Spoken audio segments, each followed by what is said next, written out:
You've been lounging with Skipper.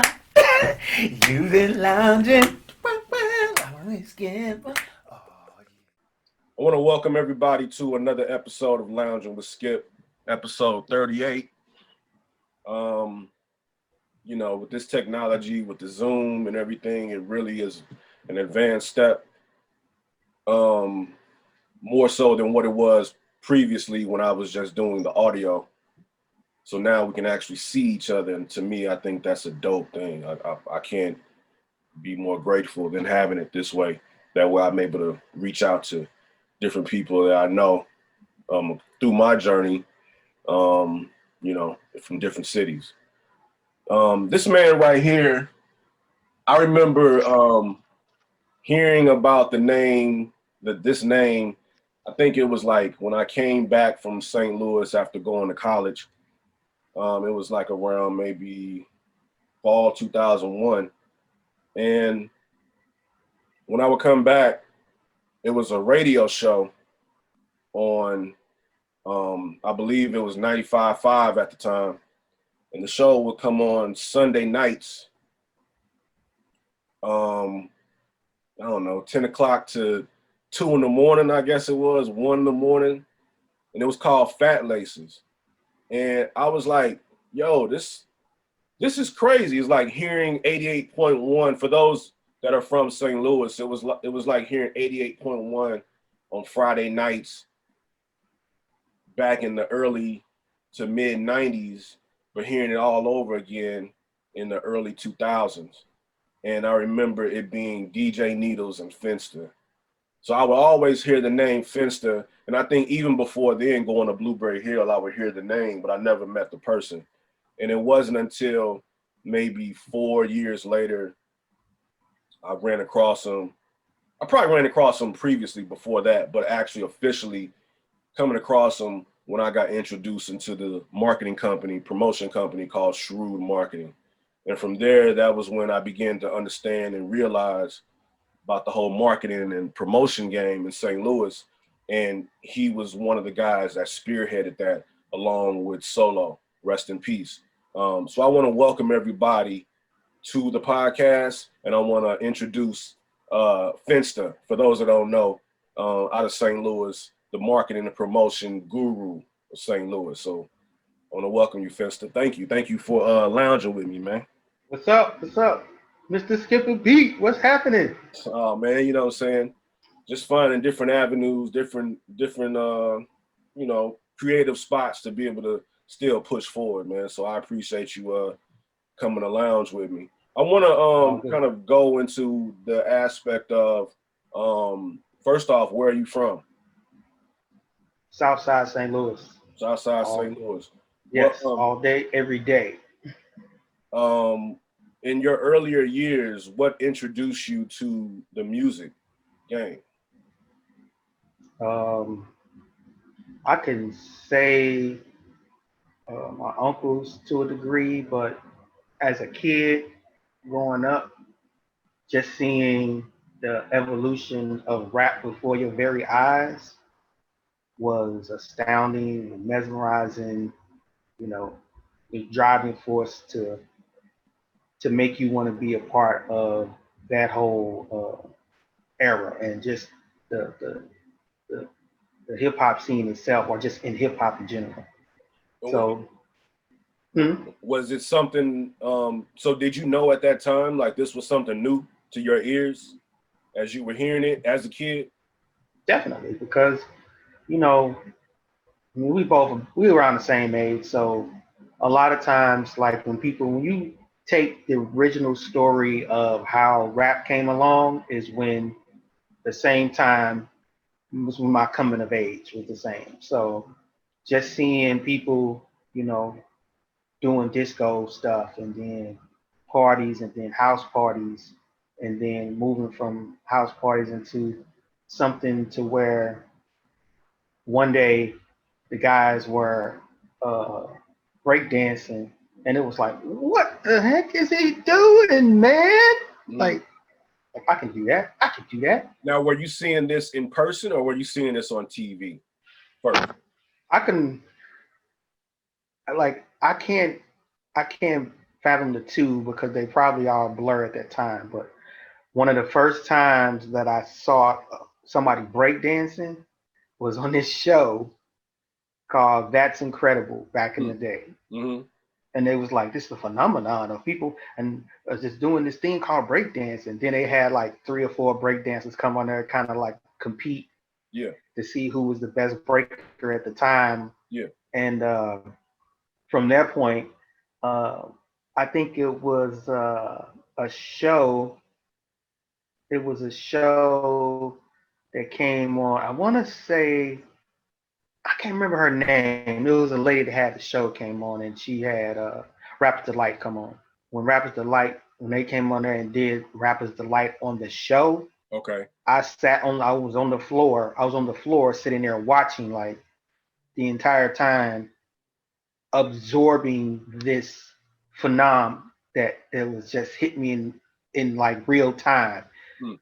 It was like if you ever seen a dry sponge thrown in a tub of water. Yeah. That's exactly what happened to me when I saw it. Mm. Now, during this period in your life, were other kids around you taking in that as well? Like it became this overall kind of feeling around you, or was it more so of a personal thing that you were feeling as a kid? I would say in my household it was me, and then going to school, seeing the effect that it had on other kids, and other kids were trying to do the same thing because back then pretty much everybody watched the same type of shows. It wasn't You didn't have a plethora of different type of shows or things to watch back then, so it was that particular moment in time to where if you saw this show, you came to school to talk about it. So let me guess. Was this like around like 84, somewhere around there? 84, 83, 85? Negatory. No? No? Yeah, it was. So, No, I'm no? telling you no. No? I'm telling you no, brother. Okay. The year had to be at least 79. Whoa. So 79, that's when That's Incredible was coming on, and you was up taking this right because Rapper's Delight was 79, 80 during the disco era because it took, yeah, okay. So that's when it hit you. Right. Wow. Okay. So see, you know what I'm saying? That's a few years ahead of me, you know. So Right. okay. And during that time, Rapper's Delight, I believe that was Sylvia. I believe the Rapper's Delight was signed. They were signed to Sylvia, the group, Sugar Hill Gang. Mm-hmm. They were signed to her label.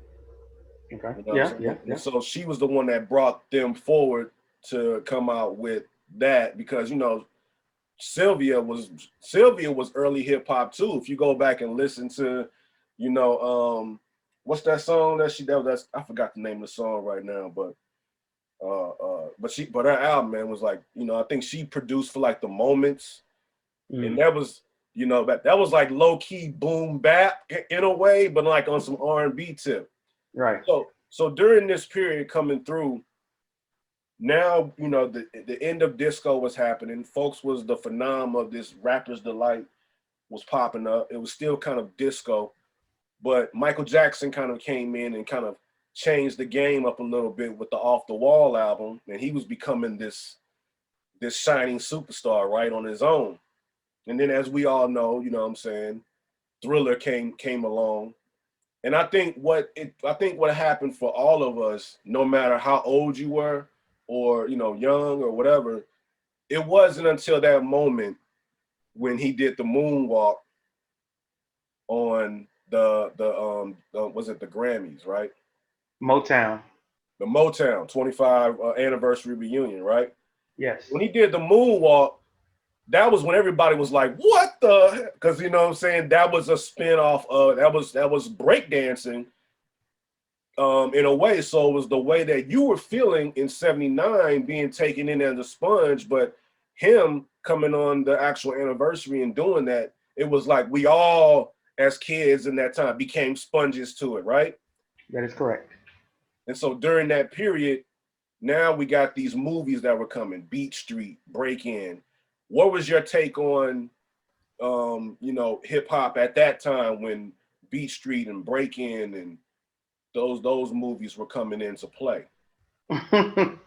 Well, by that time, I was already heavy into uh, what was happening as far as rap goes, because um, I think even before, just to jump back a little bit, I had a whole thing with Blondie doing the rap, and then uh, the The Rapper's Fat Five Delight Freddy. coming out. Yeah. Yeah, yeah, yeah. I had a whole thing with it because I was like, she is doing that, but then they did this, and I was like, well, is she biting or are they biting? At the time. So it kind of threw me through a loop. So that made me go start digging into certain songs, and it took me back to my uncle's records to where they were playing like Blowfly and stuff like that. Mm. And so I was listening to those, and then moving forward, um, in school, we would, be breakdancing, and some of the guys wouldn't be rapping per se, but they would be learning. I say the hip hop, hip it to the hip hop, you don't stop. Start doing that a lot. So everybody was saying those raps going into school at those times. And so by the time Michael Jackson hit, and then Breaking and Beat Street hit, it was like leveling up on what was happening Right. with the hip hop, what was going on with hip hop, Right. and that changed a dynamic to the style of how you dress, Right. and your mannerisms, some of your techniques on how you rapped or how you danced, and a lot of people didn't really get into a lot of graffiti, but only knew like maybe a couple of guys that actually used to draw. Right. They didn't do spray paint, but they used to just draw and doodle stuff all the time. Plus, during that time in St. Louis, trying to walk around with a spray can, trying to spray paint on walls, it's like it was kind of, unless you was gang banging, but even then, folks wasn't really gang banging until '88 when Colors came out in St. Louis. Well, to add to that, I'm going to say there was some gang banging going on back then. It just wasn't as prevalent as the whole Colors or Crip and Blood situation was before that, because there's always been gangs, and then of course certain separations in the city uh, made things a little more, I would say, a little more intense depending on where you were. So like people like, well, I'm from the north side. Well, okay, you from the north side. Okay, well, north side gritty. Where you from? South side. Well, south side. I mean, depending on where you go on the south side, people do that. But I think just having being able to maneuver in certain areas, because the way I look at St. Louis is, I venture on all sides, so I don't care, and I know how to move, and it's anywhere you go, just depending where you move, you know where to move, you know how to move, or you may meet people in these areas. But when it came to gangs back then, uh, a lot of it was pretty much as it was territorial, but at the same time, you had depending on where you live, it was a little segregation involved. So sometimes you have to, uh, kind of watch where you're going as far as dealing with certain people of different ethnicities, Right. which is only us and Right. white folks at the time for the most part. Right. Right. So moving forward, can you remember when the first, like, what's the first song you heard that, not even necessarily hip hop, but just song to where you were like kind of taken aback by music, where music was something that it drew your interest? Do you remember the actual first song you heard?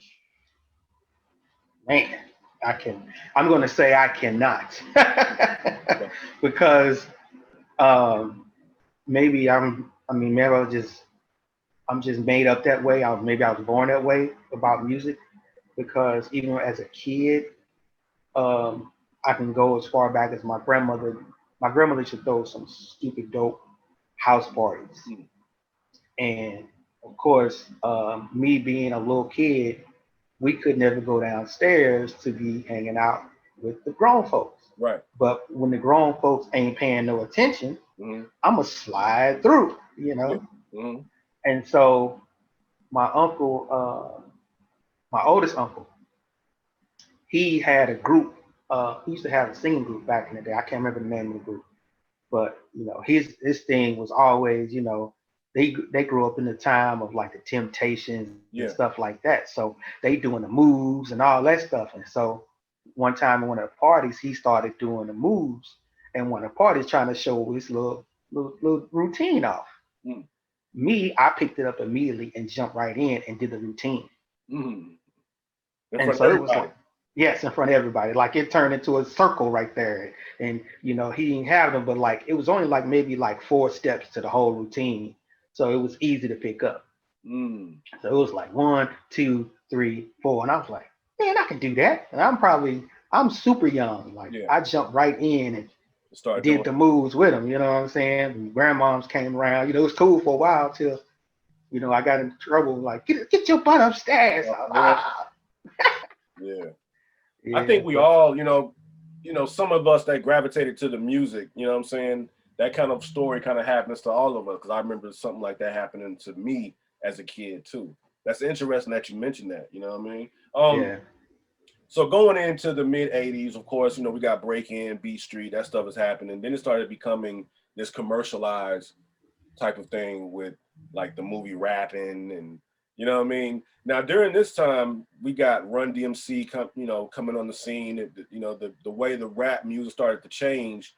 Did you notice the change in your ear and just your environment changing when Run DMC came onto the play with like the Peter Piper and what I'm saying, the Raising Hell album? I think the Raising Hell album changed the trajectory in from the old school hip hop sound to this new wave that was coming through. How do you feel about that? Looking back on that period. Well, to add on to that, I got introduced, of course, again at one of my grandmother's house parties to Run DMC. Because my uncles, of course, they would always. My uncles had a DJ, like a little DJ service, or earlier on, but they always Wow. had. Hold on a minute. Your uncles had a DJ service back then. Yeah, Okay. I yeah. just want to keep that thought. Okay, go ahead. So they used to play the first album from Run DMC, and it was like hearing those records to me resonated before I even heard, or before they even made the next album going into that one, because I was still into the song names escape me right now, but those songs changed it for me, changed the how music sound at that time, because I don't even think B Street actually hit yet, but it came right after that.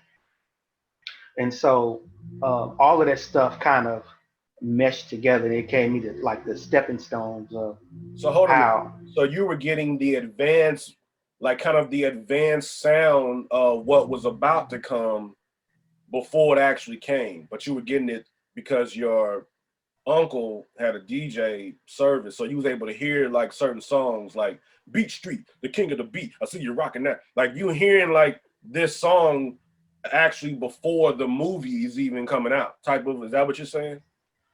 Um, it's too far back to even know the difference, but when Beat Street dropped, that was a whole, like you can really get into, that was a whole phenomenon by itself versus Run DMC, because when Run DMC hit with the first album, we were in the parties, and I actually could come down. I was a little bit older, but I used to could come downstairs early in the party because it was early.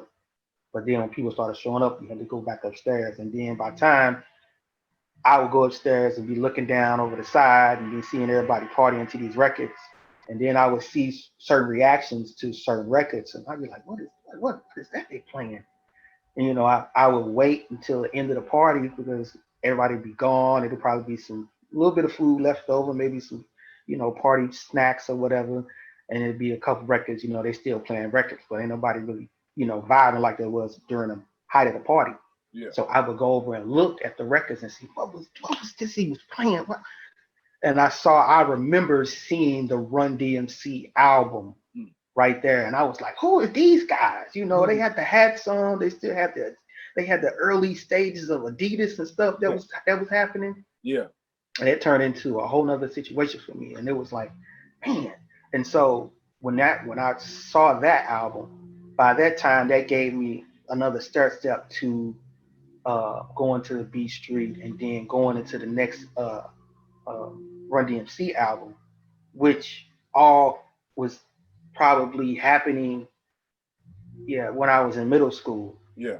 Okay. And it for it to be what it was at the time, hip hop was like, if you probably see a few other documentaries or whatever, they always said it was high fashion, and you had to have these crazy outfits or whatever. But when B Street dropped, it gave you the to me the quintessential pillars of hip hop at its rawest form. Yeah. So you didn't have to. It showed me that I didn't have to have these elaborate outfits. It was like, make do with what you got, but make it look dope. Right. And that was one of the things that changed for me. And then the style of what you could do with your shoes and the things you could do is like, with your pants, man, you could still cuff them and do this, or you can do that with your shoestrings. You can flatten them out, make them fat laces, and that's try to just.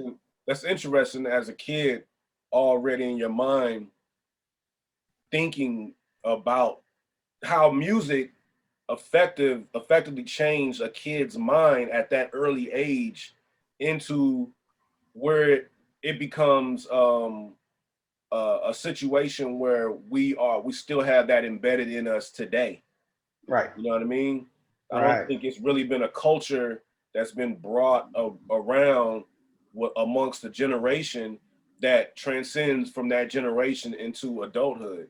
Maybe rock and roll in the 50s, but there's like when the Temptations and things like that came around in the 60s, there's not people still walking around of that age, still walking around with conch in their hair, wearing slacks and dress shirts, talking about doing doo-wop. Right. But you still have grown men such as us still have the hip hop culture embedded in us, to where even if we're doing just the bare minimum in our daily routine, it still has a sense of hip hop from when we were kids. Exactly. So that's so dope of hearing your story on that. Now, during this period from junior high going into high school, were you involved in the band, or were you involved in anything dealing with music coming through high school? Like at school and stuff like that? As far as middle school went, yeah. Back then, my dad played a saxophone. So he played the saxophone when he was in school.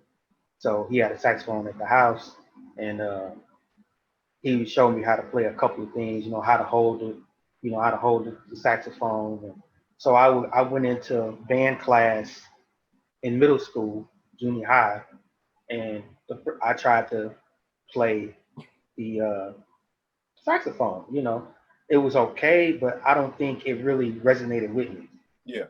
But what did resonate with me is my uncle. He used to play the drums, and so he played the drums, and it made me like, man, how's he doing this with the sticks? And I was like, it mesmerized me. And so he actually took me under his wing and showed me a few things on how to play a snare. So I took that and ran with it. So I immediately dropped the saxophone and went right to the snare drum immediately.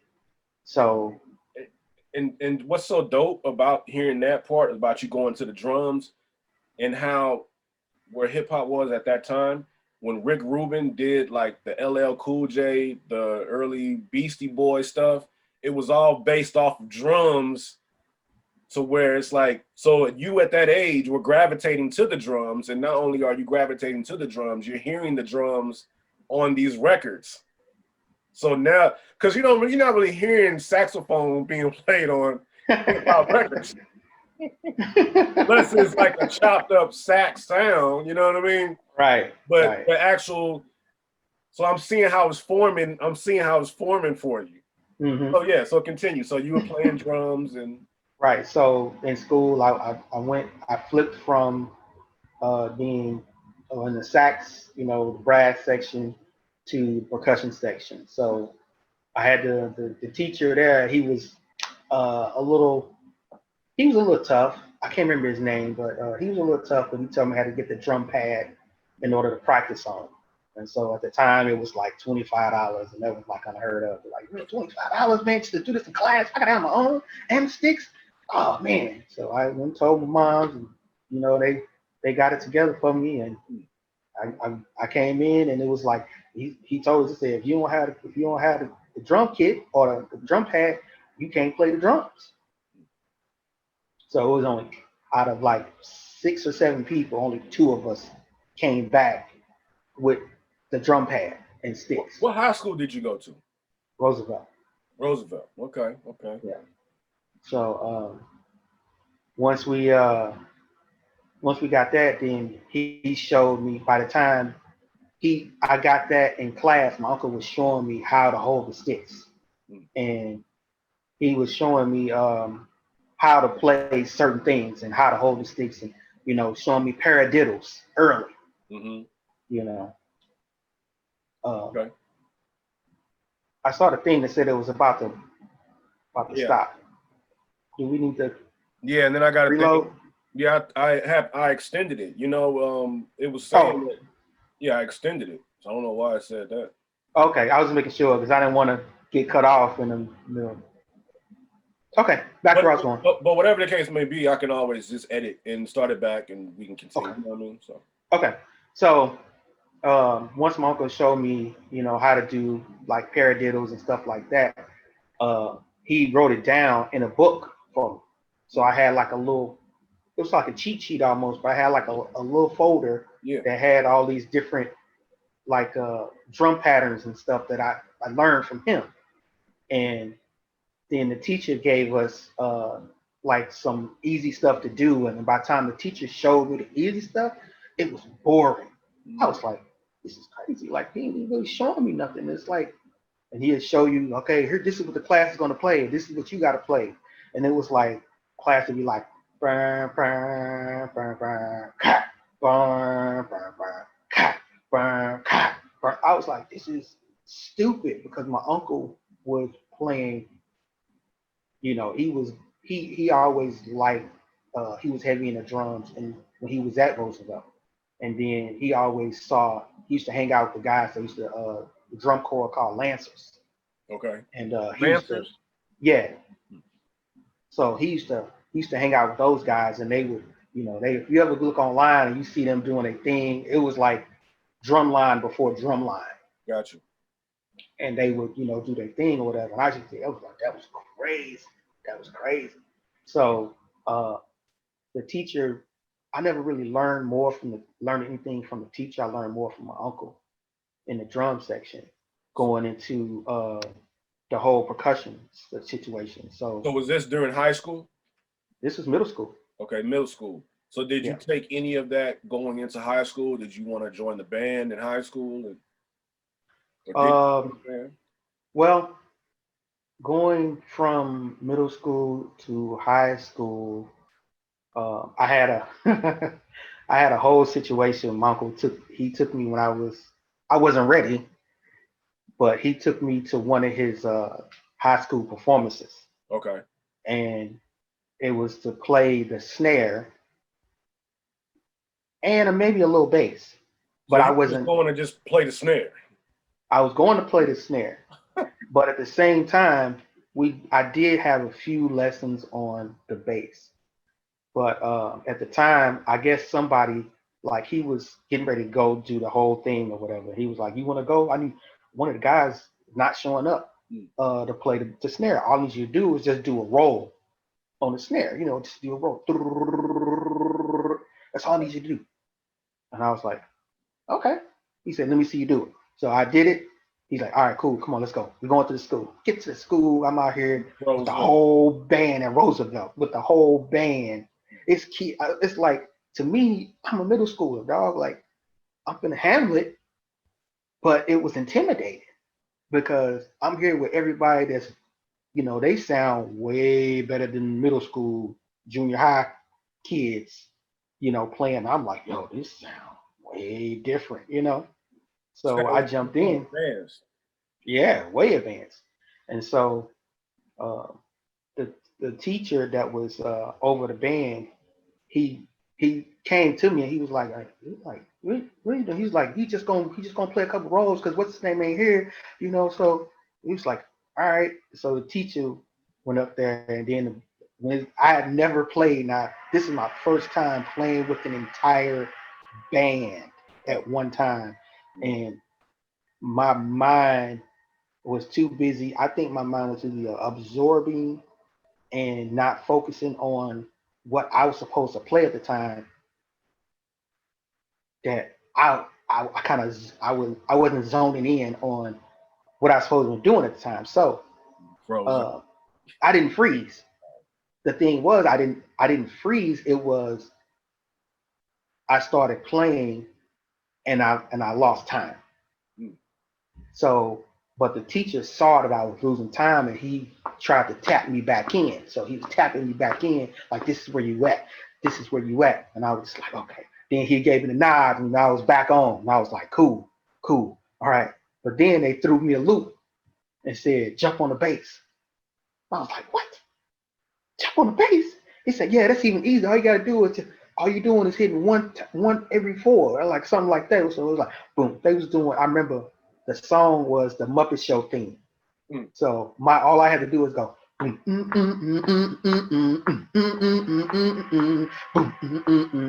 I remember that. But for some reason at that time, I don't know what was up with this bass drum and me at the same time. I had the timing, and somewhere along the line, like, I don't know if I spaced out or whatever, I lost the timing. And I was like, and my uncle would see me because he was on the quads. And so he would come over real quick and he would boom, boom, boom, and hit it right. So get me back on time. This was all during the performance. Yes. Now, were other people noticing this, or was this something Yes. that just kind of was in your own mind? No, because I knew I was wrong when some of the band members turned back to look at me. And I was like, oh, I'm off. So, and then I didn't know how, at the time, I didn't have that much training, and I didn't know how to jump back in the rhythm of it. That's why my uncle came over and just, showed me, this is what you're doing. This is where you at. This is where you at. Keep it right here. Yeah. So that turned into that. So moving forward, going into high school. In high school, yeah. Same high school, because he went to Roosevelt, I went to Roosevelt. So that made me a little easier going into band class. And so in band class, I immediately jumped on the snare. And okay, so you were in the band class. You were in band in high school. Yeah. Okay. I wasn't in the band, but I don't know why I didn't go to band. I don't even know why I didn't go to regular band. I was in class for band. Band class, I got you. Yes, I was in band class, and to go to, I don't know why I don't think I even cared, actually. It was just more so of something to incorporate music and for you to be able to have a time of the day to do the drums, but nothing to really expand on that after that last hour of school was over and you can leave and go to the crib, watch Rap City or somewhere. Right. And not to mention that being there may have triggered that whole paranoia of you're gonna mess up in the band, you're gonna mess up in the band, and that might have done me because the situation I had in middle school was Yeah, like, nah, and I probably just blocked it all out of my mind, and I yeah, was like, nah, I'm not doing band. yeah. Get that? Dope, dope. Well, not dope, but you know what I'm saying, interesting at the same. Yeah, I got But, it. so during this time, like now, what year did you graduate from high school? 90. 90. So Yep. during that time, this okay. So around like your junior, senior year, come on, man, we got Yo on TV Raps started. What's it? Rap City started with Chris Thomas. Mm-hmm. You know what I'm saying? The Yep. mayor. You know what I Yep. mean? Yep. So by coming home now you're seeing the trends. Now you're seeing the elevation of hip hop from your mind of seeing the Run DMC days. Now here we go with the NWA and special ed and all. Now, what was this doing for you at that point in your life?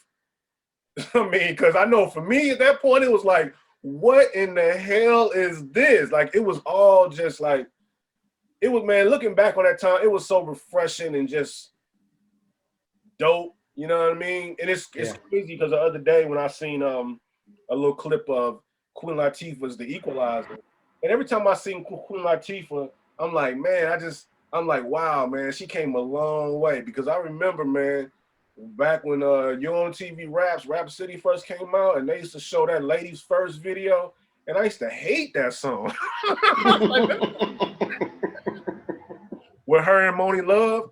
But Mm-hmm. but to see the evolution of her from then to now, like it's just like, man, hip hop, man, hip hop. So Right. so for you now, you're seeing the visuals to these songs, and music videos to these songs. What was that doing for you during your junior and senior year in high school? Well, seeing videos and the music itself at a young age like that, it would it turned into I guess, a scavenger hunt to a degree. So it was like, granted that, you know, back in those days in the early 80s or whatever, you only had so many outlets of where you could find music or, listen to or even see. Uh, I still took the time to try to figure out where could I go, or, you know, is it a newspaper that I can look at? Is there a magazine? And that started happening for me because places like my mom should take me downtown, to go shopping with her or whatever, or we go get some clothes or whatever. And those things I used to see and hear music, like going into.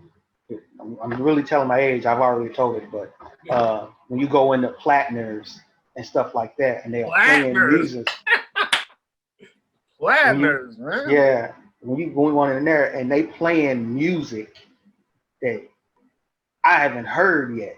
You know what I mean? And it was like, what the That's heck is crazy you this? say that. I wonder what were they playing? Were they playing cassettes? Because back then it wasn't music and from a serious satellite radio just playing in the. They were actually playing like cassettes, huh? Back then. By that time, it probably was still 8 tracks and 45s and albums at that time In the back of the store, just playing it while you. Wow. in the store. Yep, yep. Now, Or in some cases, was that on which one was that? You said it was downtown. They had a few platinums in St. Louis at that time. yeah, I was talking about the one from downtown, Okay. the downtown one, because another thing to add to the music of what people listen to is that was big back then was reel to reels. Mm. So my uncle had a reel to reel. My oldest uncle, he had a reel to reel, and he used to play music on that at his house. And I was like, seeing a reel to reel like was like crazy They play compared to, music on the reel, yeah, like music I video, don't or just the audio. no audio. Wow.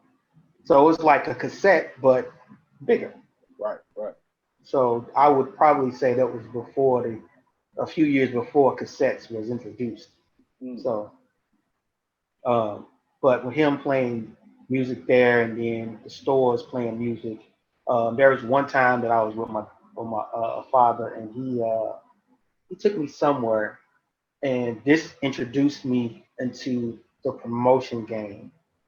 Was we went to some place, and I want to say it was either a radio station, might have been KTZ, no, maybe WESL at the time, Okay. and they were on location, and they were letting customers that came in pull from the box and see what you win. Mm. And you could go in the box and pull out a 45, and it'd be a 45, or it'd be a promo 45 for a certain artist. Mm. And so I was like, yo, I was like, can I? I went up to the person like straight up by myself, like, yo, can I stick my hand in the box and grab a prize or a record? He was like, you too young. I was like, dang. So of course I went up and I was like, yo, I want to get an album. I want to get one of them 45s out there. So he went over, my father went over there and went in there and got one. And then he took me over there with him. And he was like, go ahead, you can go in there. Go ahead. We're going to both stick our hand in there. And we stuck our hand in, got the 45 out. And I couldn't even tell you what the 45 was at the time because I was just so ecstatic just to have a 45. Went to my grandma's house and put on the 45 just to listen to see what it was. And it was like, oh man, anybody heard this? Nobody in the house heard this type of thing. So it gave me that whole buzz. Like, it was that hearing something no one's heard yet. Right. Feeling. Right. Yeah.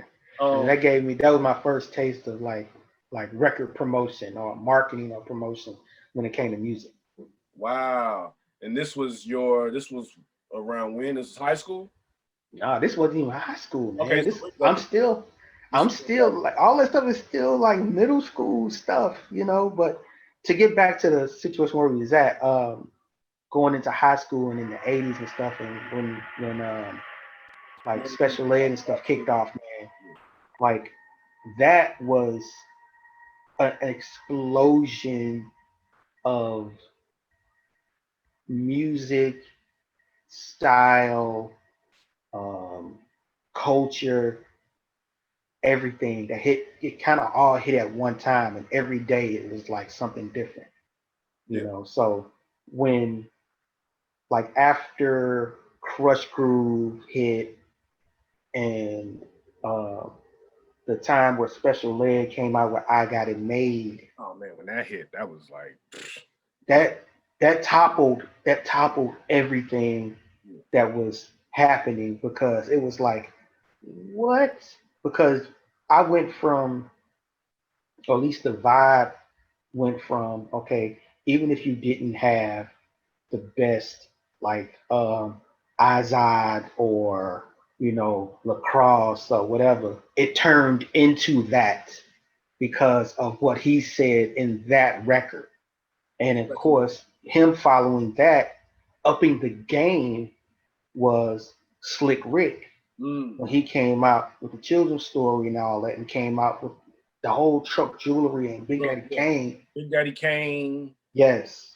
Cool G Rap, all of them started coming out with that. And that's when, nothing to do with us, but Dapper Dan catapulted in New York. And us seeing these styles of clothes and this jewelry that they had on, it was like, yo, this is like crazy. Like they done took it to a whole nother level. And it was crazy. It was like overwhelming. Because around that time when NWA came out with Straight Outta Compton and all that, I remember me and two of my boys, we went to Platinums. And we had got the big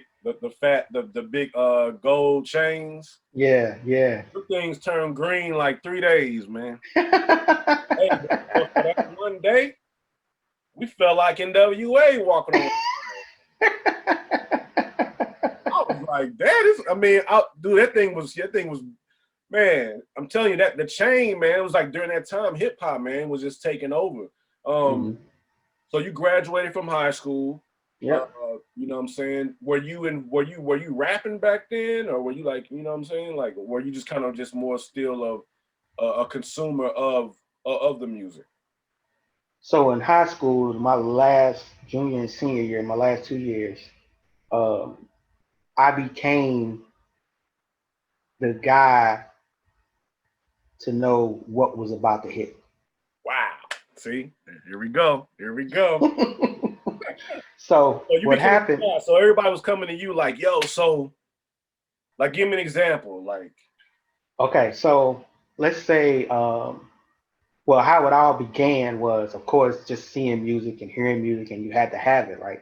And so what I used to do when I couldn't I couldn't really pay for the music, I couldn't have my mom or pay for the music or whatever. So I used to my mom used to give me money for a bus pass to get back and forth to school. And so what I would do was I would like probably like every other bus pass, I would save that money and walk to school instead of catch the bus. So I saved my money to go down to Street Side Records in the mall. And I forgot the guy's name. It was a guy who used to work in a store. And I used to go down there, even if I didn't um, buy records, I would go down every week. for the new Go release. down. Yeah. So I Wow. would go down every week, and he saw me every week, and then he was like, "Man, you." First he said, "You come here all the time. You come here like every Friday, like that." I was like, "Yeah, man. I've been trying to see what's happening. I want to see what So was the new what." releases back then on Friday? I thought there was they weren't Tuesdays. No, it changed. Tuesday changed later on, Right. so it was on Friday, and Mm. so um, he was like, he started seeing me come down there, and he started telling me like, "Yeah, you know the group NWA." I was like, "Yeah, yeah, they got the 8 ball joint, and yeah." He was like, "Yeah, man, they got another group that's coming out. I know you know about the Easy Those E with joint. attitudes. Not that group though." But he was like, "Yeah, you got he was like, you got the NWA, yeah, yeah, yeah. All right, you got that. You got the Easy E, right, right." He's like, "Okay." And then by that time, I believe Above the Law was about to hit. And so he was like, "They got this one group called Above the Law. They own Ruthless too." And I was like, "Oh yeah?" He was like, "Yeah." And he said, and of course, they got another guy called the DOC. And I was like, "Okay, the DOC." So then he was like, "Yeah, it don't come out for a minute, but you know, I'm just letting you know because we supposed to get them in sometime soon." I was like, "Cool." So I would go back to school, and everybody, they'd be in class or some song may have popped off or whatever, and then I would just be like, "Y'all heard of the DOC?" They're like, "DOC? I've never heard no DOC." Like, oh, yeah, no, he coming out, man. He coming out. He with Easy E them, man. Yeah, they got another group called Above the Law that's coming out. Man, how you know about this stuff? Man, I just know, man. I just know, and I never told my secret. And so, in the process of me doing that, I learned I How had long was that? classes. How long was that going on? That was like Until at least until two old boy years. until old boy got fired until he moved on to another job or something like that.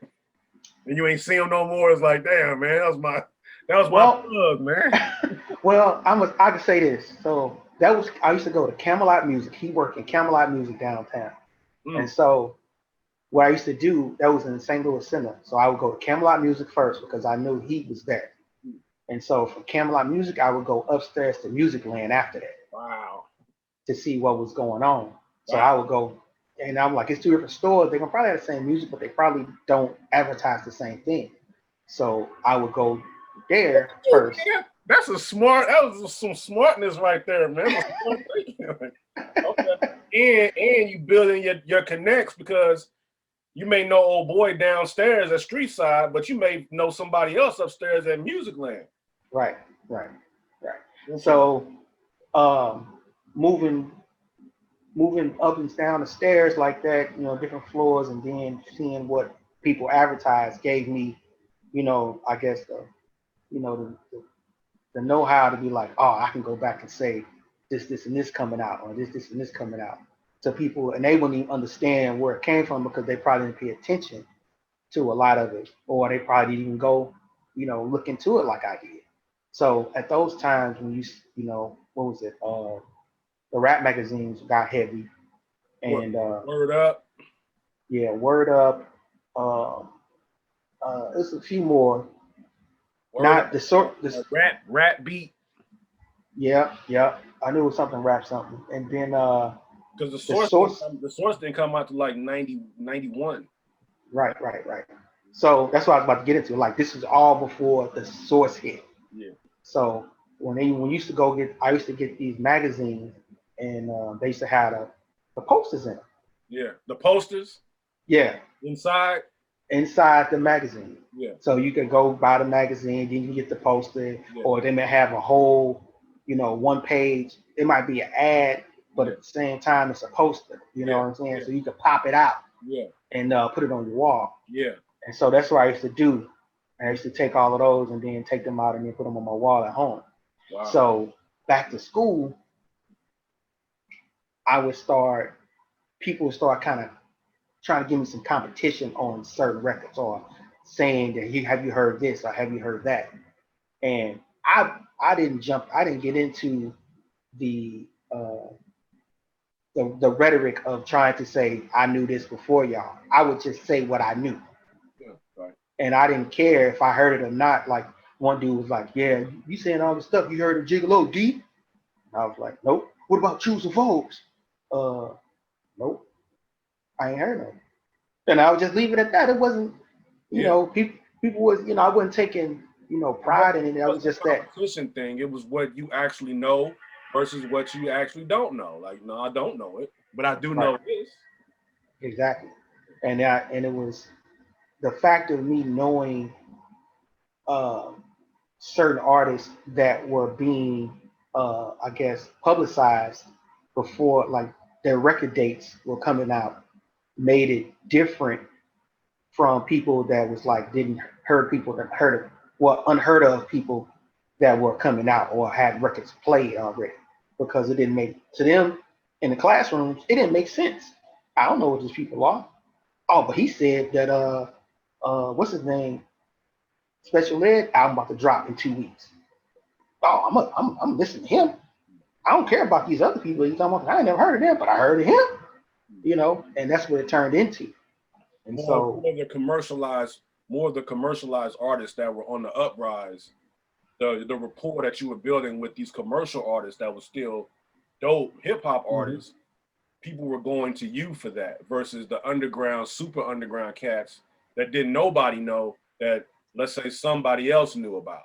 right, So you right, became that instant plug for what's new, what's coming.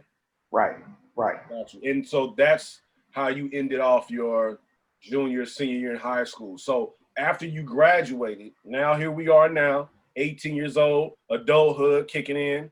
Now what do we do? I'm I'm in my neighborhood. So Did you go to school? Did you go to college? yeah, I went to business school for a minute for marketing for a while until until I didn't go no more. But I didn't finish, so that was that. What school did you go to? It was a business school on a professional business school on the south side of Grand. It was like Vatterott before Vatterott or something. So So you did that for some months, or whatever. Then you decided not mhm, to go back anymore. mhm, yeah, because I Now, didn't get at the time. I didn't get the loan or something. But anyway, that's nothing to worry yeah, about. That didn't stop what I was doing. So right. I just kept pushing. And so at that time, there was a Street Side Records that popped up in the neighborhood. Mm. So I used to go down the street to Street Side Records down there, and it was a girl that used to work there. Did kind of the same situation. Oh, it's in the hood now. I can go down here and get tapes. Yeah, I'm on it. So I learned, her one day. Me and her, of course, got into a good rapport, and it got to a point to where Do you I remember was her name? remember her name. Mm, I cannot remember her name. I want to say I can't. I would say Kelly, Okay. but she was blonde. I mean, I known her for a while. She was there probably until almost the end. And then Al, I know you remember Al. Al used to work at Street Side Records. He's Oh, an older white gentleman. You probably know if you see him. Which But location was this? this was Grand in Arsenal. Okay. Yeah, but then he moved. He was at the very last location at the last day, out in North County. Yeah, you're talking about West off. Florida 270. Yeah. Right there Yep. next to was that the toy children's palace? Not children's Toys R Us or whatever. palace. Yeah. Yeah. Okay. Yep. You got it. Um. So Yeah. So you would go up in there. Now during this time was 88.1 popping off Friday nights around this time. The African Alert and stuff like that. definitely. Yeah. And the funny part about that was that I listened to it, but I didn't get my information from them like that. Like my information came solely from me, uh, pretty much pioneering my way through music on how I saw it, or the route that I decided to take myself, the choices that I made. It didn't come from them back then. And even though G Wiz and them was out, and uh, Russ, I think that was Russ that's with him, that was But doing African Alert. it added to what you was already knowing. So you're hearing these songs that okay, word. Now it becomes more of an open book of information that expands on what you already know. So like Mm-hmm. if you already knowing about, you know, DLC, Above the Law coming, or whatever, the new special ed songs, the new Slick Rick record. But then Mm-hmm. on African Alert, you're hearing Chubb Rock, one of his songs that you haven't heard yet. You're like, yo, Chubb Rock got some. So now you're looking into that information. Now you're like, okay, he got an album coming too, because not everybody was in tune and listening to 88.1. Like only a select few that was Mm-hmm. really up on it was listening to 88.1 African Alert back in Mm-hmm. 91, man, 92. You Yeah. know what I'm saying? Yeah. And to add to that, even before African Alert, I used to watch Rough Cuts Mm. religiously. What did that come on? Rough Cuts was pretty much the beginning of, to me, it was like the beginning of African Alert before African Alert hit. So African Alert was probably founded in those times, but Rough Cuts was there probably mid 80s, mid to late 80s. Okay. And it was on Double Helix, Okay. and it was public access radio, public access TV Mm. that played videos. Okay. So, and the thing was is that they did videos that they got, from whatever labels from coast to coast, wherever it happened. But the the primary thing that they did was showcase local music and artists Mm. heavy, and that was because of G Wiz. Because G Wiz had Wizardtron Records back then, and that was like a place to be. And then Hudson Embassy was a place to be back then. For me, that was kind of West Side-ish, kind of. So at that time, I didn't know to catch the bus right there to go to those places, to where people was rapping at. But I did hear about um, the battles that were going county versus city that used to have at the West End Center and stuff like that. But for some reason, I didn't make it to a bunch of those because I don't know if it was just wasn't in my plan, or wasn't in my stars to move in those areas at that time At that time. until later. Right. So Again, during the process of that, you're building that foundation of someone. The marketing part of you was building versus right, the actual being out in the open around rappers. Your mind wasn't in that space. It was more into the what's coming, dealing with the marketing, dealing with promotion. Well, why do I know what's coming? Well, because it's being promoted, and by that being embedded in you from the gate, because that's your journey. All that's done along the way is build a foundation of other young kids that with that same mentality coming through, because you have no idea what it is of the little things that you were doing as far as like with Shrewd, that became so much of a pocket of promotion throughout the city, what that did for another young, you know what I'm saying, youngster who saw that, didn't know that you were even a part of that, but that sparked the interest in them to where who knows where they are right now. I want to lead into going after high school and coming into the foundation, because right now at this point in time we're in the 93 94 era of hip hop. During this period now we have, hip hop is elevated to what it's become. Your MTV Raps, I believe, was about to end, I believe maybe around this time, if I'm not mistaken. I know it was around the time when I know Pac was still alive. You know what I'm saying? But I know he wasn't full death row yet when Your MTV Raps ended. Rap City was still going though. It was elevating. So by this time, and now St. Louis is kind of moving its way up on the rap scene. Now it's becoming this shine where we have cats like Silk Smooth coming on the play. How was that? See, now hip hop is coming to your doorstep now within the city of local artists, where we have what's the old boy that's went to the fish house to get some fish, records like that. 40. Man. Like, how was that for you now seeing that occurring within the city dealing with hip hop? So with that record you just talked about, One Man Stand was his name, and the song was called Because I Chill. Because I Chill. Yep. And Classic, St. Louis classic, man. Right. But the funny part about you bringing that up was I actually went and bought that cassette, and I only liked that song out of the entire project. Before it became a song on the radio. Yeah, because I want to say either it had to be G Wiz.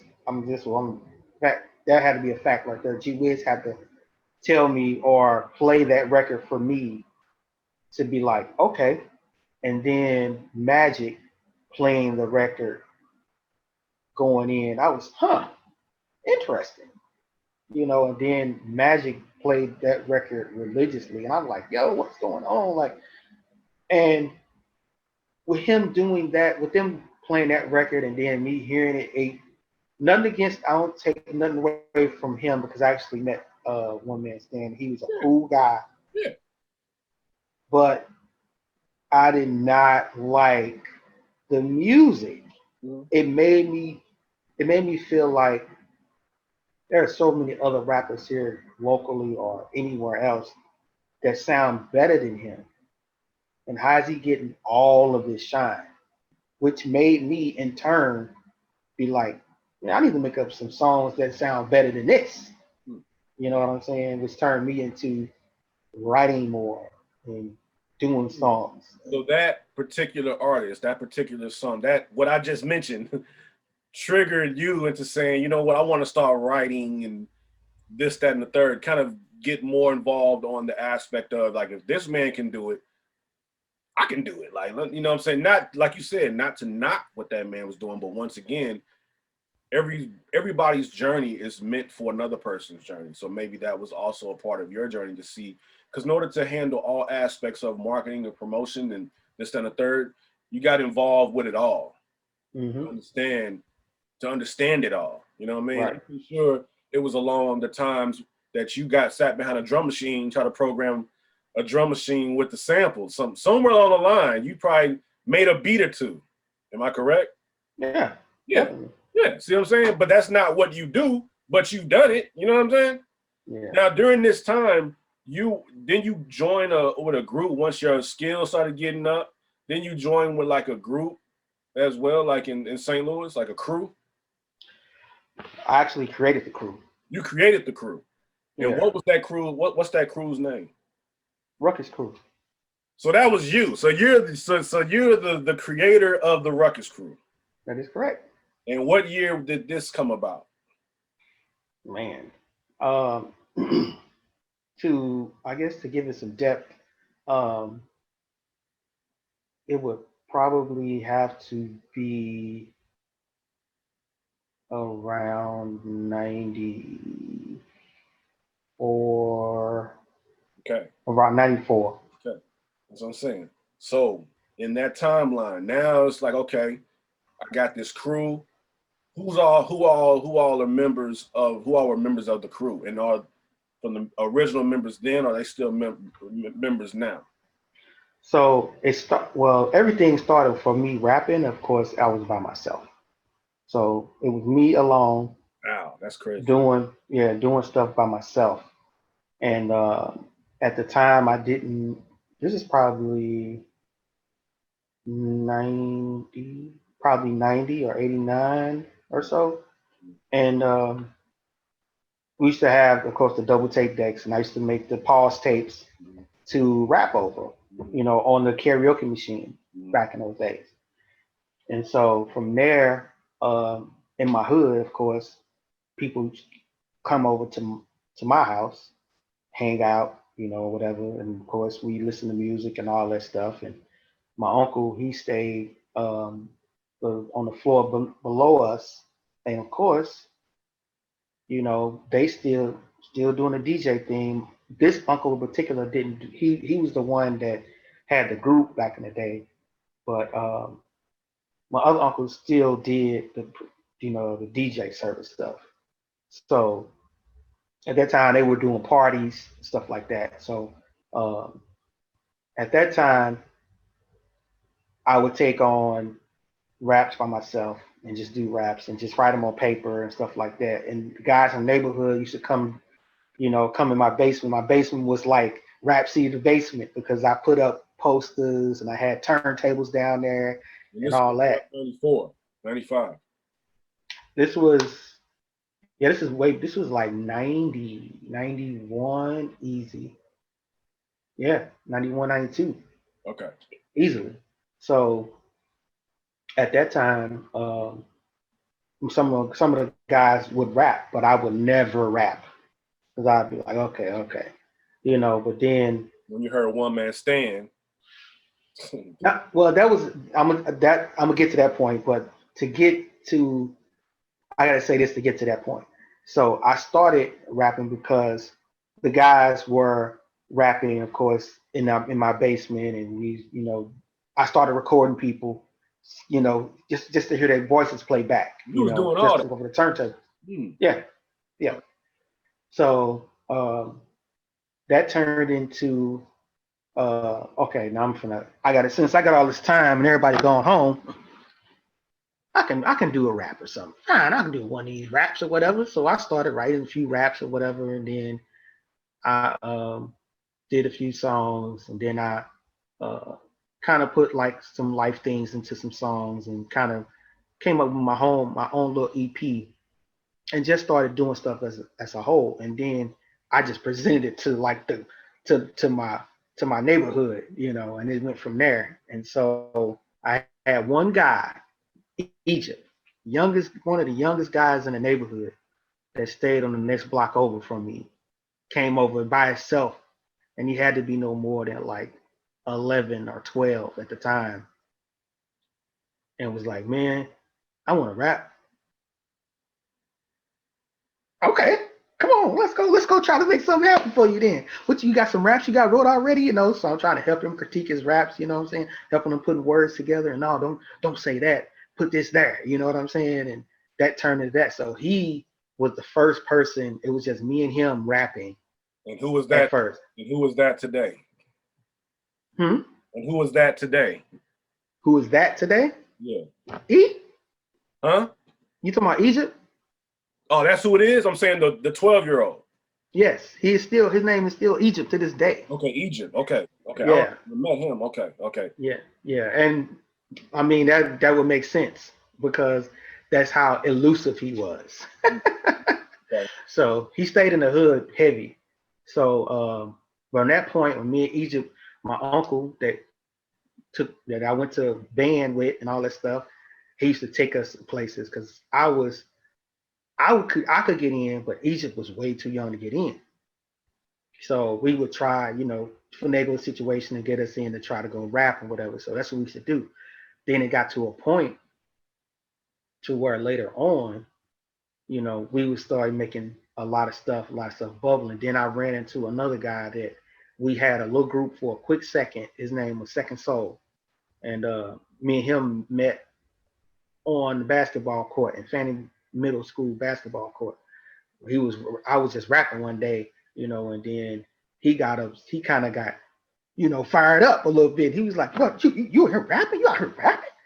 And then they was going back to play the game, and I started rapping again because he had said a rap, and then I said another rap. It was like a battle, But he had went back to rap. He had went back to playing basketball, but I was still rapping.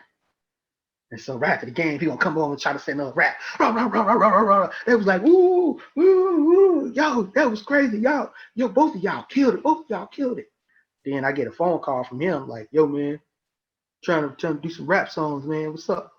And so that turned into that. And then at the same time, I still had E right there, but me was still conditioning, learning how to get his raps together. And so from that point, so you was the Ali of the group. right, pretty much. Pretty much. Okay. But so after a little time with him, with Second Soul, he kind of went somewhere. I think he went to service or whatever. So at that time, Scheme used to come around, and Scheme used to be like, he used to call himself kind of like the hype man or whatever. And then one day we were getting ready to go out to the doghouse one day because it was a little, I guess it was a showcase or a talent show or something that we were trying to do. Where's the doghouse at? I heard that name sound real familiar. Man, the doghouse was in West County. West County. Yeah, and to get there was a ride, So when I say like Baldwin, West County, out that way. So before we went out there, and I was, getting geared up for that, Scheme came down to the house, and he had wrote like 8 bars for a song, maybe even 4 bars or something like that. And he was so happy. He was like, "Yo, man, I got a rap for you, man. I gotta say it for you." He on the front porch, like he amped up, and I was like, "Okay, go ahead and say it," And then it was like, first thing he said, "I'm representing Ruckus. Can't no other crew on STL touch us." I was like, "What?" So I said, "All right," and I had an idea as soon as I heard that song, or say him say that verse to put it in the song. So I was like, I said, I want you to do kind of like an intro to this song. So when it comes on, it's going to be a little spot in there for you to say your rap. And I need you to do that, but it's going to go right into the hook after that. He was like, all right, cool.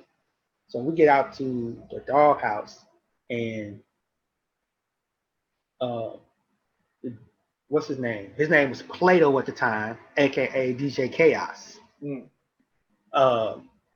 Put the cassette on the wrong side and didn't play. Like we sit on the stage, wait for the music to come on for like 5 minutes. And we're like, "Yo, man, we need to do something." So I ran back there and I was like, "Yo, you playing on the wrong side, the opposite side." So he done messed it up. So when it finally come back, I said, before I go out there, I need to make sure this is right. And so Tony Sims had did the beat for us on this one. Tony who? His name is Tony Sims. Oh yeah, okay, I heard, yeah. Yeah. And what I wanted to happen in the beat was he did that, you know what I'm saying? Then what he put together, we kind of always collabed on stuff, and I kind of like curated on how the beat went. You're a producer. Yeah.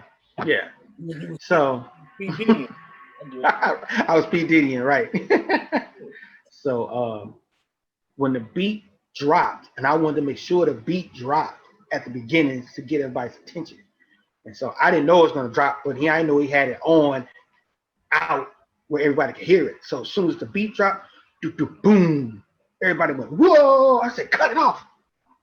Cut it off." So that was it. So we went out there and we did the performance. and we won that night. We killed it. We slayed it. You know, it was like a high for everybody. Like the neighborhood was all there and everything, and everybody was like, "Yo, y'all killed that song." And then Scheme got so hyped to where he he almost like couldn't say the words. It was like his voice went beyond, and it was like his soul was there, but the words almost didn't come out all the way. You know what I'm saying? But me knowing the words, of course, I back up everybody on their words, and so we did the song, and then we won from there. So that point on, Scheme was in the group, Okay. and then And the bar that he said about we calls Ruckus some crew to, and then you that then so you were the one that took that and said Ruckus crew. no, That's what it I, sounds like. well, he had to. I had to come up with the name before him for him to even come up to say I'm representing Ruckus. Okay. So What made you come up uh, with that name, Ruckus? Then? I can't remember exactly, but it broke down to an acronym. So it was Real Unadulterated Crew, Kicking Unique Styles, and that was the acronym for Ruckus. And I asked that. That's the reason why I asked and why I keep these years in line, mm-hmm. because subconsciously we don't know. Some subconsciously, what we hear and what we take in becomes what we project. So Yeah. that's why I speak on the years, because when I'm hearing the word ruckus, it kind of is taking me into that space of like Wu-Tang. Mm-hmm. You know what I'm saying? Yeah, I had it before Wu-Tang. Before Wu-Tang. So Yeah, it's like because a this we're talking 90. PMD, like you PMD or something. Right. Like PMD, man. Because I've never heard the word ruckus till, and I'm taking myself back in that space. I've never heard of the word ruckus maybe till like PMD or something like the East Coast hip hop coming from St. Louis. We didn't go walk around saying, yeah man, I cause ruckus. I mean, you know what I mean? Coming from St. Mm-hmm. Louis, but from hearing it, in rhymes like it kind of reminds me of something like Eric Sermon would have said, some ducats, ruckets, ducats, ruckus. But anyway, so boom, the name came. Yeah. You Scheme, winning talent shows. We going into the mid '90s. This point, you're building your name up in the city. People Yep. know who you are. You're not in high school anymore. You're a grown man now. You're going about life. Where did you work at the record store? I remember you were talking about street side. How you never worked at a record store. So Nope. what was it about you that incorporated you into the hip hop music world in St. Louis to the point where you coming into the late '90s, early 2000, where you're on the radio doing Fat Laces? Now, were you a part of Blueberry Hill? Nah, You not weren't really. part of Blueberry Hill, but everybody in Blueberry Hill knew who Finsta is, though. Yeah, that's because I started High Point though. You started High Point. There we go. So around what year was this? This all coincides with Ruckus Crew, High Point. Am I correct? That's where. Well, Ruckus Crew was before High Point. High Point was started in the fall of 1998, to Wow. be exact. What So made you by go to that, that spot to do that? What made well, you? technically, I mean, let me just say I didn't start the night, but everything that I input into it, that I infused into the night, became my night. So Haran from a group called Fat Trash was there, and he started it, and we went there. Me and JC, which I didn't get to the part of JC being in Ruckus Crew. He came later, a few years later. I want to say like 95, no 96, probably about 96 or 97. Came into the crew. Mm. So How, then how many members were in the Ruckus Crew? it started out, of course, me and E, then Skeen came, then JC came, Mm.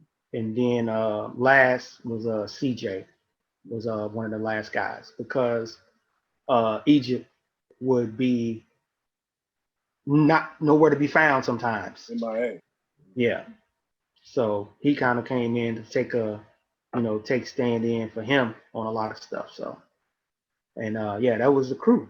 So from that point, going into High Point, me and JC, because JC used to roll with me everywhere, Scheme did too, but JC at that point was on a high as far as, wanting to be around because he was, he's feeling it, and So he's from we Philly. went to, huh? He's from Philly. No, everybody from my crew is from the South Side, from my neighborhood. Okay. So you said JC, he's something. Oh, he was feeling it. Okay, he was feeling it. Okay. Yeah. So at that time, he was kind of new to the game. He was, he have his stories of what he did when he was at home when he was younger, or what led him to the rap scene. But with the Ruckus, that was his point to where it was like the game has officially changed for me. Mm. And so he used to roll with me, we used to work together, and we went up there one night because we saw a flyer that said they was doing a spot, and one of the guys that produced for me, but when I was rapping by myself, was going to be there.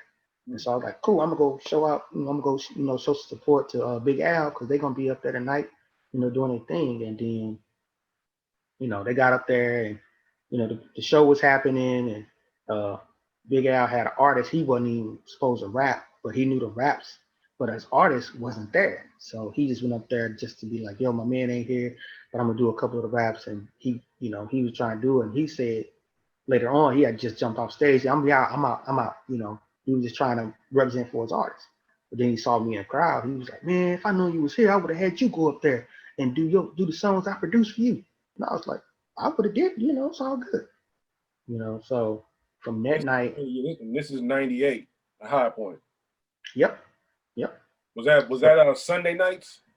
Monday, only Monday. High Point Cafe every Monday. Right. That's right. That's crazy. 98, man. 98. Okay, so how long of a time were you doing this before it became your night? It was popping every Monday night. Leading up 4 months maybe. 4 months? Yeah. Because everybody had Blueberry Hill Friday nights. So that same crowd from Blueberry Hill Friday nights would just come on over to the High Point Monday nights. Not really. Not really? Okay. Not really. So what was happening during it was some beef going on, some competition, so to speak? No, it's just too different. It was just too different. Like some people came, that would come to the High Point, went to Blueberry Hill, but we both started around the same time. So if you knew about that one, because Blueberry Hill was KDHX, we were nothing. We were just a night. So when I was talking to Iran about, like, dang man, who hosting, man? Whatever. And he was like, oh, I ain't got nobody hosting or nothing like that. And I was like, you don't have anybody hosting? Well, what's going on for the, I got questions. Yeah. And he didn't have answers. And he was just like, man, we just kind of doing something, man. I was like, well, let me help you. Let me help you get this together. Because DJ K9 was one DJ, and then DJ Expo was the other DJ. So me and K9 already had a rapport because at KDHX, the track vendors was on with Sylvester the Cat, the 3 to 6 in the morning. And so I used to go in there every now and then to hang out with them and be on the air and stuff like that. 6 in the morning? Yes. You was up at 3 in the morning, man, just on hip hop, just into it. Yep, 3 to 6. 3 to 6 in the morning? Yep, 3 to 6 on KDHX. So Sylvester would be on the main mic, and we'd be in there playing, on the mic or whatever, saying stuff or whatever. And then K9 would be DJing, and then going to the High Point, I saw K9 up there. I was like, oh, okay. And then Expo, I knew Expo because he did mixtapes and he was a cool dude. So we was like, oh, okay, cool, that's cool. All right, we got something going on here. So that after that week, Expo had a bad car accident, and they put him out. When I say put him out, man, they put him out like he almost he almost died, like Oh, man. that bad of an accident. Mm. And so with that happening, Haran hit up DJ Charlie Chan, and Charlie came through. Now, I don't know if Haran knew it, but my crew and Charlie had history on being at spots together. Mm. So we had been doing different other spots before on a Monday night with Charlie. Like we actually were at Cicero's on a Monday night beforehand with Charlie. And he would be like, look, I'm gonna give y'all the mic, can't nobody else get the mic. You ain't got to tell me but once, Charlie, I'm on it. So we, a couple of times we did open up the mic up there. It turned into a whole thing, because only people get on the mic is my crew, and that turned into that. So to fast forward out of that, they shut that down, and then we had nowhere to go on Mondays for a while, and then of course that happened, and then Charlie shows up. When Charlie see me walk in and he's setting up, we had to look at each other's eyes like, oh, It's it's on. about to be on. It's on. Let's get it. So we already knew how to, play off of each other. So I'm like, I'm gonna go ahead and start hosting. I told Haran, I'm like, yo, I'm about to host. I'm gonna show how to do this. We're gonna get this thing popping. From that point on, it every time like me and JC would do like I would say, come on, JC, we're gonna freestyle at the end. We're gonna do some freestyles at the end. Because that's what we used to do. When we do our shows, we would have people, we'd do a whole set, but then we'd have artists that came on before us to come up and do like a little verse or whatever and perform. Do a verse, hop off, let somebody else do a verse. And that's how we used to shut it down. So I took that element from that performance and put that in the end of the night so people can get involved and everybody get a time to shine, but if they was on stage to perform or not. Right. And then in the cafe every Monday. Yeah. but that came from a freestyle that I did with just me and JC. And so I came like this saying, and I was trying to figure out like how can I get people to start coming up here and remembering and wanting to be here. And so I'm like, yeah, I'm giving you a chance to rap, even if you ain't the greatest at the moment. And if you was whack, you'd be like, get out of here, you crackhead. It would be scratched in there. It wasn't at that time. It wasn't there yet. Okay. We weren't there yet because we were giving people chances because we didn't have a major crowd or anything. We didn't have no crowd for it. Yeah. So we were trying to build. So at the same time, we were up there freestyling. We were getting other people antsy and wanting to freestyle. Okay, you can come up here and freestyle. Bet off. Like or not. Right. Right. So from September of 98 to February of 99,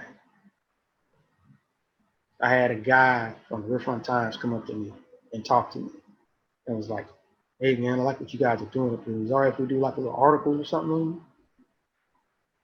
Why not? Y'all the Riverfront Times, let's do it. So once again, it's all dealing with, in your mind, marketing, promotion. It's all festering up in there. I'm seeing this. So boom, they come in, he does the interview on you. Right. And after the interview comes out, that Wednesday the paper dropped. That following Monday, we had no space. Wow. In the High Point for people to come in. Yeah.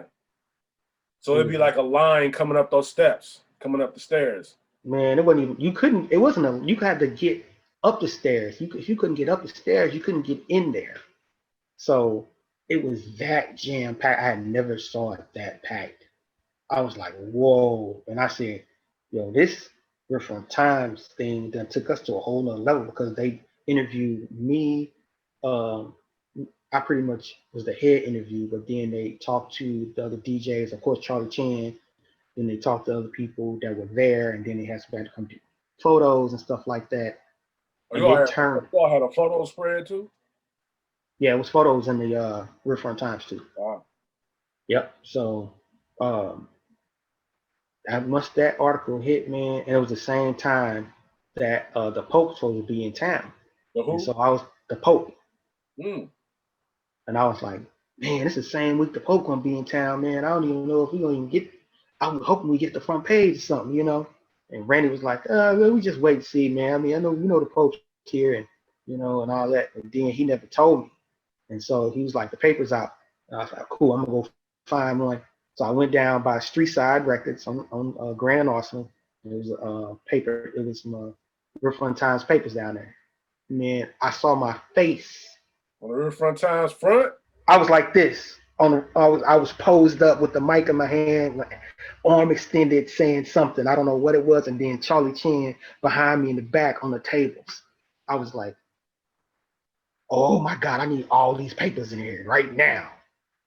I went home and I showed the papers, man, and then I brought some up there, and then I was like, I was telling everybody, go get a few of these, go get a few of these, you And know. for those that are watching this and listening to this, the Riverfront Times magazine in St. Louis, I don't know how it is now, but I know equivalent to when I came back from school to St. Louis from like 2001, 2002, it was the equivalent to like the Source magazine dropping every month. Like at Riverfront Times, I would get a Riverfront Times every week because it's kind of like what's going on, what went on this past week, what's coming up this upcoming week. You know what I mean? Mm-hmm. So for Right. this man to be on the front cover of that in early 99, Right. that was kind of like because I think at the time Riverfront Times was still coming up as well too, correct? Well, they were already up. They were already up because they were already been doing the best ofs and everything. And with the best ofs, it kind of helped us too because and it helped the High Point because of we had they gave us best open mic. Mm. So for So people that want to just kind of be close to the culture, that was a safe space for them to go to be a part of the culture here in St. Louis, the hip hop culture in St. Louis. right. And they can still go back home to their, you know what I'm saying, to wherever they're from and be Mm-hmm. back in their regular life, but always know they can come back to this. Right. So leading up into that point, I would assume during this time is when, you pretty much probably already knew Needles, the relationships with Needles, relationships with Solo was kind of already kind of going into Mm-hmm. the new decade, 2000 and so forth. Right. What was it that started to stem from the to enter into Fat Laces, and what was the reason behind that? So at the time of the High Point, um, it catapulted throughout the city and just became its own fabric. Um, the new radio station decided to drop down to the city, which was Radio One at the time. Craig Black came down, and uh, Mike Fox, he was the program director for the radio station at the time, and everybody kept saying that it was going to be another radio station coming in to So St. Louis, and it was going to it be wasn't even a radio station at that time. It was 108 still around at that time? yeah, yeah. I think it was the Beat at the time. The 100.3, the Beat was here at the time. So with them being the only place to get hip hop at that time, I assume that um, they figured that they could come into the city and you know I guess give some competition because St. Louis has always been one of those cities to where if you could break a record here, you would be all right everywhere else. That's what I've been told, for years on years. So with that being said, Mike Fox said, I need the dopest DJs in the city that's not on the radio, of course, that's in the clubs or who's making all the noise. Who are those people? And everybody kept saying DJ Charlie Chan. And so What they did is they came down one night. The staff came down and checked us out one night at the High Point and saw what we were doing. Mm. And they were like, "Yo, Charlie, you killed it tonight. You know, this, and that." And then Craig was the night jock at the time, and he was like, "Hey, man, I want y'all to do what y'all did on my show. Can y'all do that on my show?" And I was like, "Yeah, I mean, you want me to bring the crew or whatever?" He was like, "Yeah, I mean, just let me. Yeah, let's try to do it. Let's try to hook it up." So I was like, "All right, cool, I'm with it." A couple weeks go by, he came back. He kept on. Every week he would be like, "I'm ready for y'all to be on the show. I'm ready for y'all to be on the show." And I was like, "Okay, well, we can do it. I mean, before we come here on a Monday." He was like, "Okay, cool. What time y'all get here?" I say, "We usually get here about 9:30. Cool. We'll do it at 9 o'clock at the station. Then y'all can just come down here after that." Bet. Mm-hmm. That's perfect. That's perfect. So we Man, go in. this is on a Monday. Yes. So before you all would go to High Point that night, then you go to the station before? Yes. Right. So then you would, then your night on Monday nights will start around what time? We said 9:30. So put it like this. By the time we finished being on the air on 95 Q95.5, I'd be like, the door's open. You want to come to the High Point? The door's open. We on our way there now. So how long will you all be on the air? For about an hour, maybe start around 7? No, we started at 9 o'clock. Hold on a minute. Hold on.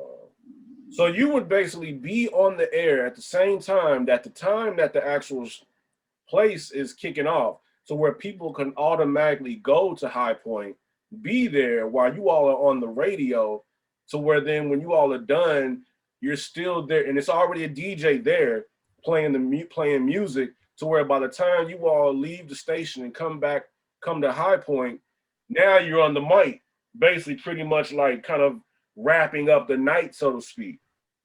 In a sense, but not actually.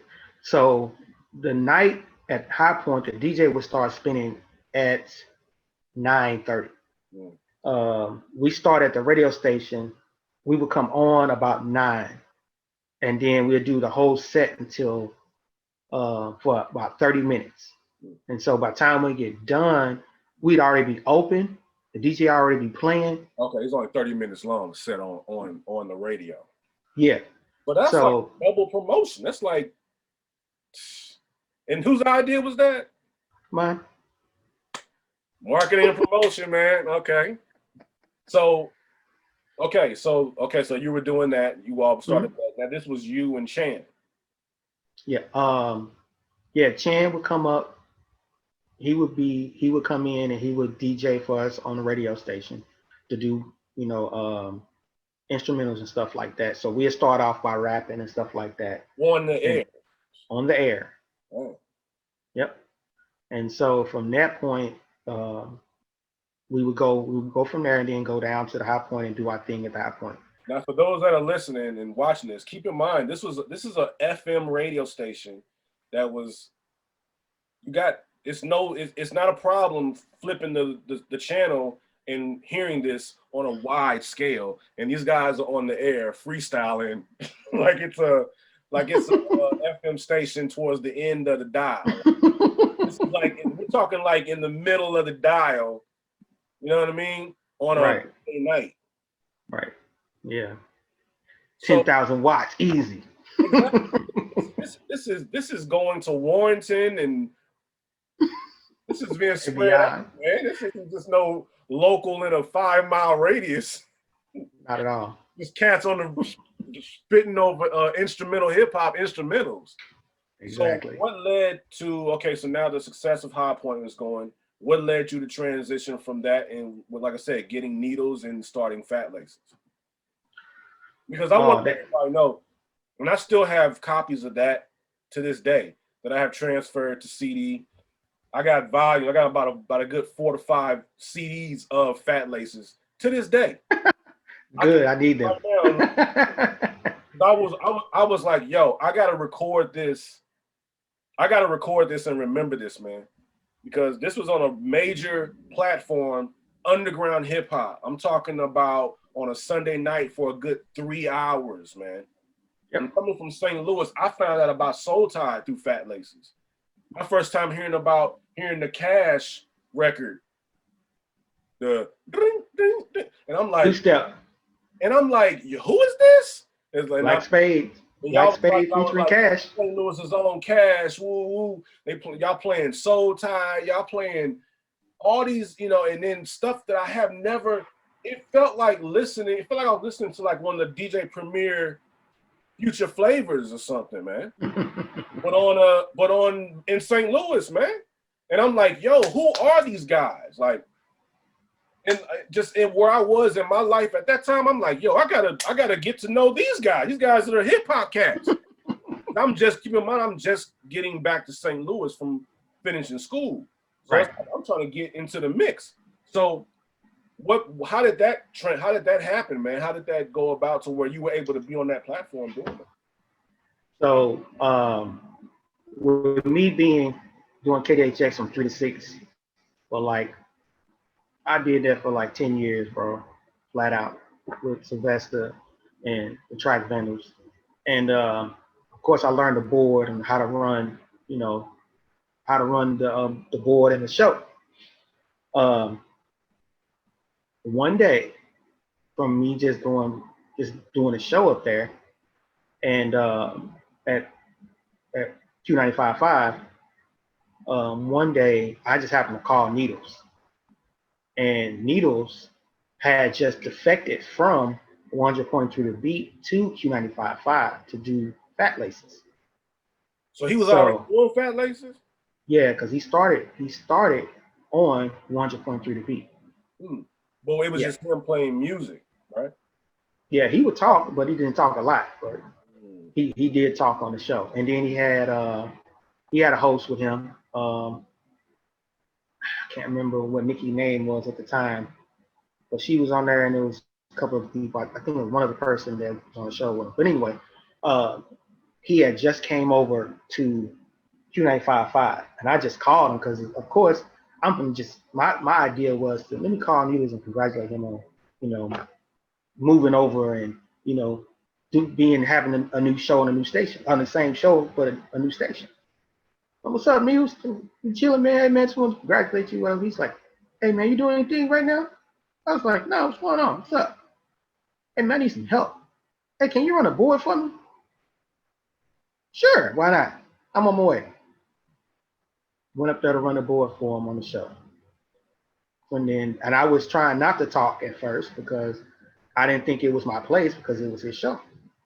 And then he was like, man, yo, go ahead, talk. And then Coco Ty came in and gave me the copy points for the commercial, or not for the commercials, but for the taglines and stuff that you say, the sweepers and stuff that you say between music. And I was like, okay. I didn't know what it was, but I was just looking at it like, who? And then she didn't even know who Needles was at the time because she thought I was Needles because I was behind the board. And then she took him back. She's like, oh. And then she went and gave him the Needles into the air room for the DJs. And so he would just, go over the copy points, and I would just run a board for him because he didn't know how to run a board yet, or the board was in another room from where you ran it from the DJs. Yeah. So I ran a board for him. That turned into me helping him with the show on, hey man, you think you could do this on the show? Or I know you got everything down, but I just got a couple ideas or whatever, And I would, give a couple ideas and just keep the show running, keep him on top of his game at the same time. That turned into, well, you might as well crack the mic. I mean, you're here every week, And Craig was like, so you running the boards for Needles? I was like, yeah, he asked me to run the boards for him. So I said, yeah, I'll run it for him. Okay. So that goes on for a year before I'm actually a real employee for Radio 1 in the city. So for those that are listening, that right there, this right here just goes to show you can't just come into anything that you want to do doing it thinking you're going to get paid to do it. You have to actually enjoy feel what it is you're doing, pay your dues doing it with no type of, so when am I gonna get, or so yeah, man, so you gonna give me this, you know what I mean? Like this man did this out of just the love of doing it, his relationship with Needles, his relationship he built with Craig Black, wasn't getting paid for it, just the love of it, man. Yeah. You have to understand, you have to have the love for something, the love for the passion of what it is you do. Eventually you will get money for it, but you can't go into it looking for the money, for the payout. You have to put in the work, put in the time. This man took a year, 4 seasons before he was eventually on the clock, the payroll of getting a check from Q95.5. Right.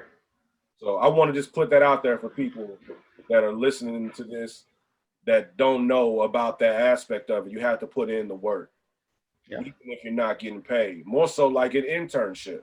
You were really Yeah. working as an intern, Pretty but much. it was what you enjoy doing, and you still had a job doing what it is you're doing. Now I want to fast forward. You're doing this, blah, blah, blah, blah, blah. How'd you link in the solo to where eventually you started doing shrewd marketing? So back at the High Point, there's pretty much two companies that did street promotion in the city. One was Platinum Projects, and then the other one was Blue Concept that turned into True Marketing later. Um, Why with was me the name being changed from Blue Concepts to Shrewd Marketing? um, pretty much Blue Concept was Solo and Alahan's creation, but by way of True or Ronadab Chaudhary in Chicago because of their connection. So I think that started with him coming in with I think Run DMC or something, and he just happened to see them. Was like, hey, you guys want to see Run DMC or whatever? Like, yeah, and then cool, uh, do this stuff for me, and that turned into a different situation. And then Pro Jocks before that was doing marketing stuff. They were getting a bunch of stuff in, and I think I'm not sure about this one because I don't know because I didn't hear it. I didn't hear it with my ears, but uh, I guess Jock and them gave that to Wes and them after a while. So um, at the High Point, um, marketing or promotion for labels and stuff like Loud was coming into play, and all these labels started having What? coming into play, like as far as being a label. Like Loud was new at the time. Oh, okay. Yeah. So that and a couple other labels, of course, like Priority and Interscope and Atlantic, all those type of labels started getting budgets for street marketing and promotion. So the guys Solo came up one night and was like, "Hey man, we got something that's coming out." Um, I think by this time it may have changed to Tuesday. The releases changed to Tuesday by that time. So Monday night became an opportune night for any label in the United States, anywhere. If you had a pop at night, this would be perfect to do whatever you want to do. Monday night was our night. Albums come out on Tuesday. We were open till 1 a.m. At midnight. Stuff, quote unquote, to be on sale if the stores were open. If they, at that time, I don't think a lot of stores were open. Only a few stores would be open at midnight, depending on how big the artist was. Mm. But he was like, "Can I put up some posters and yeah, maybe you all can give out some CDs or something? Yeah, why not?" Now, Sign the pro. did you know Solo at this time? Yeah, I knew him because we both had hip hop nights. He had Blueberry Hill at the time, and then So Solo, I that was Blueberry Hill was Solo. Yeah, him. Well, KDHX. So solos over there with KDHX with Fly DX and Alahan. Yeah, Alahan, and because that kind of to me that was the next generation of African Alert. Yeah. So Blueberry Hill. yeah, Yeah. so that the science is what you call it. Right. Is the actual name of that. Yeah. So the science on 88.1. that turned into that. And so with both of us having different nights, I would go down there because I mean I knew the guys there, and then that a lot of guys knew me, and I would just go to hang out just to hear some music and just hear what they playing on their station, you know, and at their night, you know. And so they would do promotion over there, of course, and then he wanted to come do promotion up there on Mondays. Cool. Dwayne Randall, that owned Platinum Project, would do the same thing. Now he was a part of Fat Clips, which was the video show. So that was his situation over there. So we had the videos, and of course they had the promotion going on. And so with both of those, he would come up and say, "Hey, I need some stuff promoted for tonight or whatever." Or call me in advance and be like, "I need some stuff promoted." Cool, come on, put it up. You know, that turned into that, and then it turned into I need an exclusive night for Monday night because Raekwon about to drop or Pete Rock about to drop, you know, something like that or drop on live. Yeah. And then of course Dwayne would come and say the same thing. Yo, I need an exclusive night on this new joint from Jay-Z or whatever, you know. I need an exclusive night so we can promote this. All right, cool. Then it turned into they kind of bumped heads because some people were having albums come out at the same time. So like, I want exclusive. I can't give you an exclusive. I want exclusive. I can't give you an exclusive. Tell you what, you can have the left side. You can have the right side. You take your pictures on that side, and we take your pictures on this side. So I was kind of mediating the situation between both of them. Wow. And so Dwayne was like, you know what, man? I need you to come over here with me, man. Like, come help me out at Platinum Projects. And I was like, yeah, I gotta get paid though. I gotta get paid. Because now things are advancing. So Exactly. Like, okay, I did a year over here and wasn't getting paid, but and then I'm doing helping y'all with y'all promotion that y'all getting paid for on top of it. So if you want me to come on the team, I need to be paid. I can't come in as an intern like everybody else does.